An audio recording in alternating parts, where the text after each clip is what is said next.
आप देख रहे हैं स्टोरीज की दुनिया। एक बार की बात है, रामपुर गांव में हरिया नाम का एक कुमार अपनी पत्नी कविता के साथ रहता था। हरिया मिट्टी के खिलौने बनाकर उन्हें बाजार में बेचता, जिससे हरिया का परिवार चलता था। बागवान बागवान, सुनती हो? मुझे भूख लग रही है। अभी तक खाना तैयार नहीं हुआ क्या? क्या हुआ? बागवान बागवान कहकर चिल्ला रहे हो? अरे बागवान, खाना तैयार हुआ क्या? मुझे बहुत जोरों की भूख लग रही है। दाल बननी बाकी है, अभी आधा घंटा और लगेगा। बागवान, तुम करती क्या हो? मुझे बाजार भी जाना है, यह खिलौने बेचने। जरा जल्दी करो। तुम्हें कितनी बार कहा है कि सुबह जल्दी उठो, मगर नहीं। सारा दिन काम काम, मैं तो थक चुकी हूँ काम से। सारा दिन काम करो और ऊपर से इनकी बातें सुनो। मैं तो ऐसे जीवन से थक चुकी हूँ। मन तो करता है कि सब छोड़कर चली जाऊं। थोड़े समय बाद खाना बनता है और हरिया और कविता खाना खाते हैं। हरिया अपने खिलौने को बाजार में बेचने के लिए निकल जाता है। थोड़ी देर बाद कविता की सहेली बिमला वहां आती है। अरे बिमला, तुम यहाँ? अरे बहन, तुम्हारा यहाँ कैसे आना हुआ? बस कुछ नहीं, अभी काम से फ्री हुई हूँ, तो मैंने सोचा कि कविता के घर जाकर बैठ कर दो बातें कर दूं। वैसे तुम्हारा मुंह आज उतरा उतरा क्यों लग रहा है?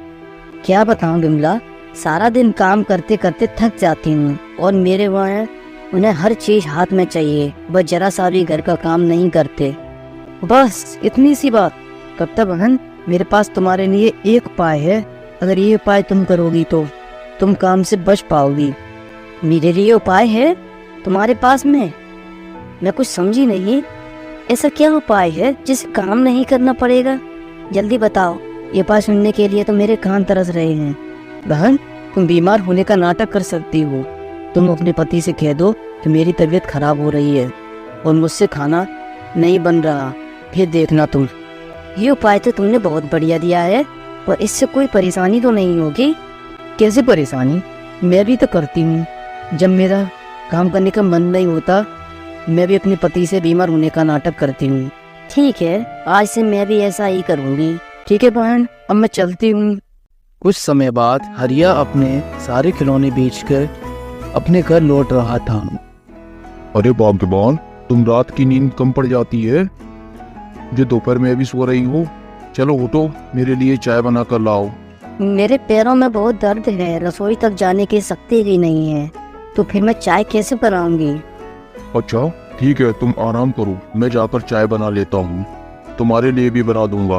बिमला का उपाय मेरे काम आ रहा है, अब आएगा मजा।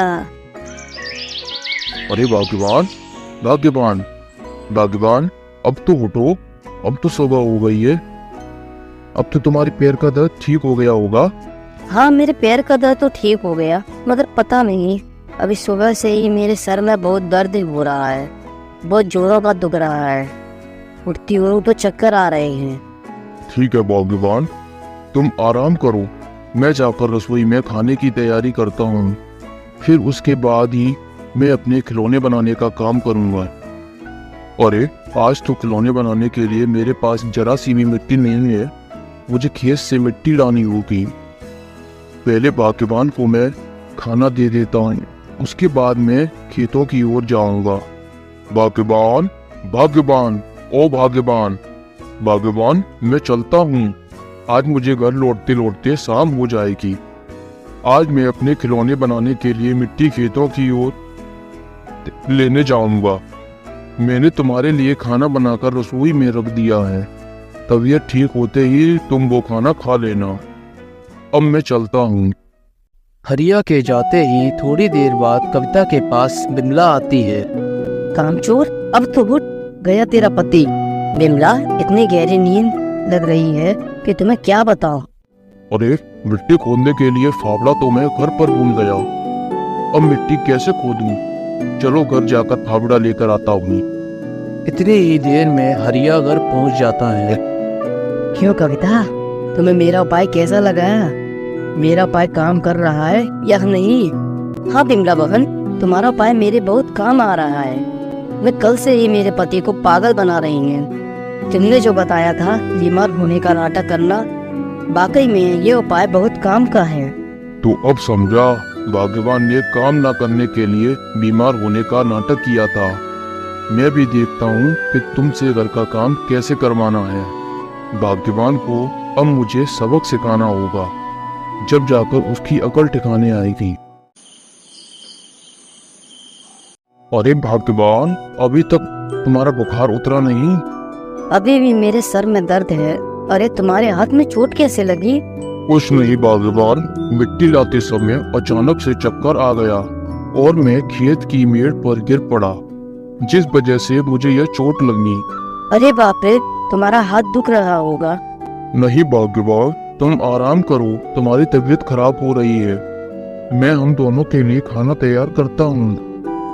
अब क्या करें भाग्यवान, तुम्हारी भी तबीयत खराब हो रही है और दूसरा मेरा हाथ टूट गया है। पता नहीं है अपने घर को किसकी नजर लग गई है। नहीं, तुम्हें खाना बनाने की कोई जरूरत नहीं है। अब मेरी तबीयत ठीक है, मैं जाकर अभी खाना तैयार करती हूँ, जब तक तुम आराम करो। कुछ समय बाद खाना तैयार हो जाता है।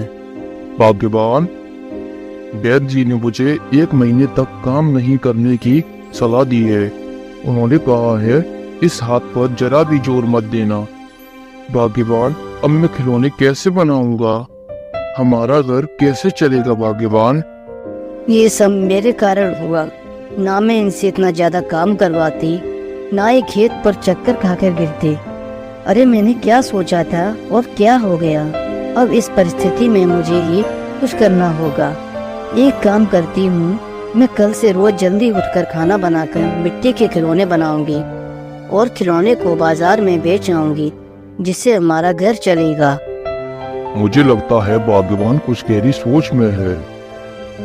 भाग्यवान का ये हाल मुझसे देखा नहीं जा रहा, मगर मैं क्या करूं? भाग्यवान को सबक भी तो सिखाना है। सुबह कविता जल्दी उठ के खाने की तैयारी करके मिट्टी के खिलौने तैयार करने लगती है। इतने में बिमला वहाँ आती है। क्या कविता, मैं क्या देख रही हूँ? तुम सुबह इतनी जल्दी उठकर मिट्टी के खिलौने बना रही हो।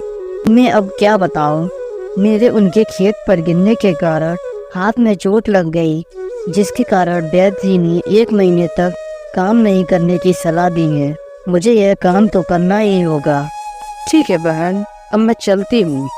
बड़ी खुद तो मुझे उल्टा ज्ञान देकर गई और खुद से सुबह जल्दी उठकर नदी से पानी भरकर ला रही है और मुझसे कहकर गई कि काम से बचने के लिए बीमार होने का नाटक कर ले। क्या करूं, जो बाग में लिखा था वह तो हो गया। अब जल्दी से खिलौने तैयार करती हूँ। हरिया सुबह उठता है और बाहर की ओर जाता है। भाग्यवान, तुम इतनी सुबह सुबह क्या कर रही हो? कुछ नहीं जी, बस तुम्हारे बदले में मिट्टी के खिलौने बना रही हूँ। अरे भाग्यवान, तुम्हें यह सब करने को किसने कहा? तुम्हारी भी तो तबीयत खराब है। ऐसे में तुम इतना काम करोगी तो तुम्हारी तबीयत ज्यादा बिगड़ सकती है। जाओ, तुम आराम करो। मैं अपने एक हाथ से ही खिलौने बनाने की कोशिश करता हूँ। सुनिए जी, मेरी कोई तबीयत खराब नहीं है। मैं तो बीमार होने का नाटक कर रही थी। मुझे माफ कर दीजिए। मुझे काम ना करना पड़े, इस कारण मैंने सब झूठ बोला था। सब झूठ? इसका मतलब तुम इतने दिनों से काम ना करने के चक्कर में बहाने बना रही थी। वो सारा काम तुम मुझसे करवा रही थी। मुझे माफ कर दीजिए, मैंने बहुत गलत काम किया है। अब आगे से मैं ऐसा कभी नहीं करूँगी। वादा करती हो ना कि आइंदा से ऐसा कभी नहीं करोगी? हाँ जी, वादा करती हूँ। आप जाकर आराम करो, मैं मिट्टी के खिलौने तैयार करती हूँ। क्यों भाग्यवान, कैसा लगा मेरा मजाक? इसका मतलब तुम्हें चोट नहीं लगी थी? नहीं भाग्यवान, मुझे चोट नहीं लगी। मैं तो तुम्हें सबक सिखाना चाहता था। इसका मतलब तुम सब जानते थे? हाँ भाग्यवान, उस दिन मैंने बाहर से तुम्हारी और तुम्हारी सहेली बिमला की सभी बातें सुन ली। जब से ही मैंने ठान लिया कि मुझे भाग्यवान को सबक सिखाना है। अरे भाग्यवान, तुम काम से बचती हो, तुम तो इस घर की लक्ष्मी हो। अगर तुम ही काम नहीं करोगी तो फिर कौन काम करेगा? मुझे माफ कर दो, आगे से ऐसा कभी भी नहीं करूँगी। मुझे अच्छे से समझ आ गया है। ठीक है बागबान, अब तुम जाकर खाने की तैयारी करो और मैं अपना काम खुद ही करता हूँ। खाना तैयार है। आज मैंने सुबह जल्दी उठकर सबसे पहले खाना तैयार किया। अरे वाह बागबान, चलो आज हम दोनों साथ बैठकर खाना खाते हैं। ऐसी ही दिलचस्प कहानियाँ देखने के लिए हमारे चैनल स्टोरीज की दुनिया को सब्सक्राइब करना ना भूलें।